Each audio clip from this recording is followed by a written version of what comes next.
Shalom, shalom, bom dia! Vamos orar juntos?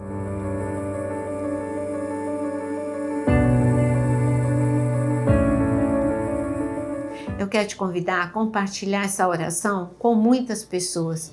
Tem muita gente precisando de oração. E também se inscreva no canal. Nosso tema, a esperança, mesmo nos dias mais difíceis. Para a gente entender um pouquinho sobre esse assunto, precisamos pensar sobre tempo.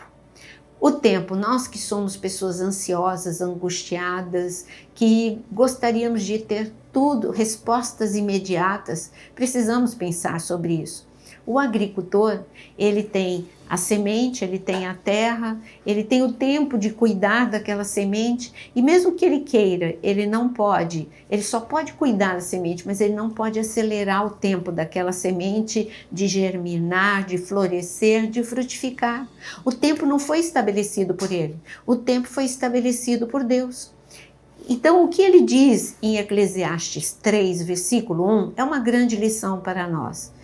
Tudo tem o seu tempo determinado e há tempo para todo propósito debaixo do céu. O que ele está explicando para a gente é que o tempo já foi estabelecido. O tempo da gestação, o tempo da frutificação e o tempo para você sair do problema que você está vivendo também já foi estabelecido por Deus. Ele já vê a saída. Quando Sadraque, Mesaque e Abdenego só enxergavam a fornalha, o Senhor já enxergava a saída da fornalha, a honra que eles teriam do outro lado da fornalha. Não podemos acelerar, nem Sadraque, Mesaque e Abdenego, com toda a fé que eles tinham, eles não podiam acelerar e eles sabiam disso. Eles sabiam que a fornalha não duraria para sempre, por isso Nabucodonosor disse, eu vejo 4 homens andando, não é 4 homens correndo, não houve uma aceleração. Ali foi o tempo de ficar na fornalha, mas aquele tempo não houve destruição. Sim, não é confortável estar dentro da fornalha, mas não houve destruição, pelo contrário, o Senhor acrescentou coisas para estes homens de fé. Então, a primeira coisa que você precisa entender é que esse tempo determinado é o tempo que Deus já determinou para que o seu problema tenha um final. Segunda coisa que você precisa aprender, e é o que eu escrevi aqui para você, o tempo difícil não é o fim. Veja, continuando a ler Eclesiastes capítulo 3, aqui Deus não fala só de tempos bons, tempos fáceis. Veja só, ele diz no versículo 2 que há tempo de nascer, há tempo de morrer. Há tempo de plantar e há tempo de arrancar o que se plantou. Há tempo de matar, há tempo de curar. Há tempo de derrubar, há tempo de construir. Há tempo de chorar e de rir, tempo de prantear e tempo de saltar de alegria. Você viu? Ele não ocultou para a gente que há tempo em que é bom, em que é fácil, mas há um tempo difícil a ser vivido também. E o que ele está dizendo, o tempo difícil não é o fim. O tempo que você chora não é o fim.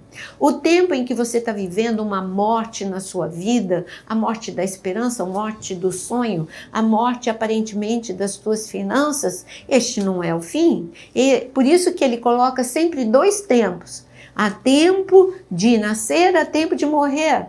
Ele coloca tempos determinados na nossa vida. Isso indica que os ciclos não são eternos, eles mudam, graças a Deus. Essa é a resposta de oração, porque nós temos um tempo a passar, um tempo como Ana a chorar diante de Deus, mas um tempo em que ela não parava de sorrir com Samuel nos seus braços. Ela até esqueceu do tempo de grande dificuldade, não teve amnésia não, mas ela não ficava mais dando atenção a todas aquelas lágrimas que ela derramou. Agora ela tinha muito sorriso pela frente, porque ela era mãe de Samuel.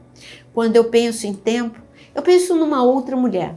A mulher que é muito conhecida de todos nós, a história dela está registrada em 2 lugares no Antigo Testamento. Essa mulher é a Sunamita. A Sunamita, ela viveu um tempo de teste de Deus. E o teste de Deus foi justamente o primeiro teste que ela passou foi ela ser estéril. Quantas lágrimas essa mulher deve ter derramado, quanto tempo de tristeza, de angústia, de dor, de frustração. Mas Um dia, quando o profeta chegou na sua casa, Deus liberou uma palavra para aquela mulher. Aquela mulher ela já tinha enterrado aquele sonho, mas Deus liberou uma palavra para ela: você vai ter filho. Há esperança na sua vida. A princípio ela não acreditou, mas depois ela segurou aquela palavra no coração. É verdade, o tempo da vergonha, o tempo da humilhação, o tempo do pranto vai passar. E quando foi a alegria, quando ela ficou grávida e depois ela deu à luz. Mas ainda tinha um problema a ser enfrentado. A bênção que era o filho, um dia este menino morreu. Então, morreu, tempo de morte, como está escrito aqui. Mas o tempo de morte, aquela mulher aprendeu a lição do primeiro ciclo da vida dela. Bom, eu era estéril e eu pude conceber. Ela foi para casa, ela foi para onde Eliseu morava e ela chegou na casa do profeta e ela disse: eu creio no impossível, vai comigo, eu sei que um milagre vai ser feito. Agora, ela sabia que Deus tem um propósito, que tem um tempo determinado. Ela não compartilhou com ninguém que não tivesse fé. Ela falou com o profeta, e quando o profeta chegou na sua casa, o poder de Deus tocou na vida do seu filho, e o seu filho ressuscitou.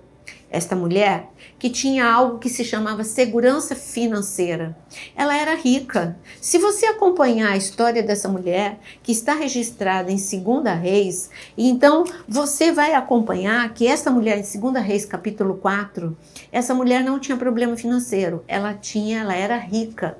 E essa mulher era conhecida por ser rica, mas a confiança dela já não estava mais estabelecida em coisas ou em pessoas, mas em Deus. A riqueza que um dia ela teve acabou, porque o país entrou em crise e a riqueza foi embora. E ela precisou sair do país. E ali, debaixo de uma palavra de Deus: vai, porque eu vou te restituir. Sabe, ela ficou nesse ciclo de 7 anos de perda financeira. Mas no 7º ano, quando ela ouviu que Deus, ele foi bondoso para com a terra de Israel, ela foi diante do rei e ela disse: eu creio na restituição, eu quero voltar, mas eu quero voltar restituída. Sabe por que ela teve essa fé, essa ousadia? Porque ela entendeu o que está escrito em Eclesiastes, que há um tempo determinado para todas as coisas. E quando eu já vivi esse problema financeiro, agora eu tenho um Deus, Jeová Jireh, um Deus que provê, um Deus que restitui. Então, quando o rei poderia dizer: tira essa mulher louca daqui. Ele nem era um rei de Israel, mas de repente esse rei disse: sim, eu vou restituir tudo o que essa mulher perdeu nesses 7 anos. Que poder incrível de Deus na vida dessa mulher. Mas se você olhar, você fala: bom, ela era estéril e teve um filho, ela teve problema financeiro e ela teve restituição. Mas você vê, tem um problema e tem a intervenção celestial. Mas ela não se deixou ser destruída no tempo de angústia. Você precisa entender. Não se desespere. Não se deixe ser destruído no tempo difícil. No tempo difícil é que você vai sentir mais a presença de Deus. É simplesmente o que você tem que fazer. A mesma coisa que essa mulher. Você tem que clamar. Porque Deus é um Deus que ouve a oração de todo aquele que nele confia. Você confia em Deus? Nós vamos orar. Mas antes disso, eu quero dizer para você, escreva aí. Você já escreveu: o tempo de Deus é perfeito. Já entendeu, não é? Agora, o segundo item: o tempo de Deus é melhor do que o meu tempo.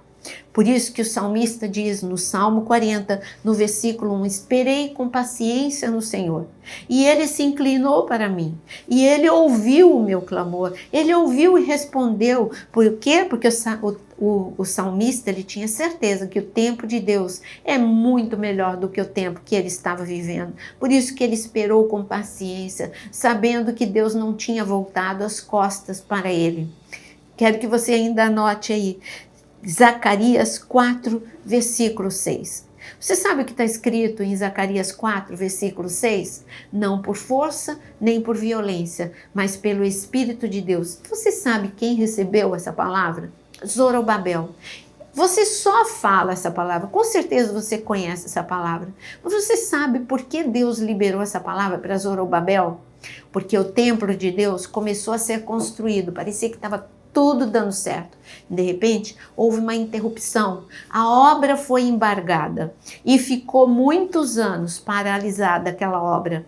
Zorobabel, quando Deus disse, vai, porque agora eu estou liberando e essa obra, eu vou remir o tempo e essa obra vai ser construída. Talvez Zorobabel, ele estivesse pensando, mas como? Está parada há 15 anos. Por isso que Deus liberou essa palavra para Zorobabel. Zorobabel, vai, porque não é pela tua força e não é com a tua violência, mas é o meu espírito. Agora a minha unção sobre a sua vida. Vou remir o tempo, vou te dar graça, vou te favorecer e é o que Deus quer fazer com a sua vida. Vamos orar? Por isso que eu quero não só orar, mas eu gostaria que você escrevesse aqui no comentário o seu pedido de oração para a gente poder levar para a igreja e para a intercessão. Mas eu gostaria muito que você fosse um ato de fé e que você escrevesse: o tempo de Deus é melhor. O meu problema, ele não dura para sempre, mas a misericórdia de Deus dura para sempre. Senhor, nós entendemos nesta manhã que o teu tempo é o melhor. Nós entendemos que há um propósito debaixo do céu. Há um tempo e há um propósito. O teu propósito é nos levar a ter experiências contigo, para estarmos cada vez mais conectados com o céu.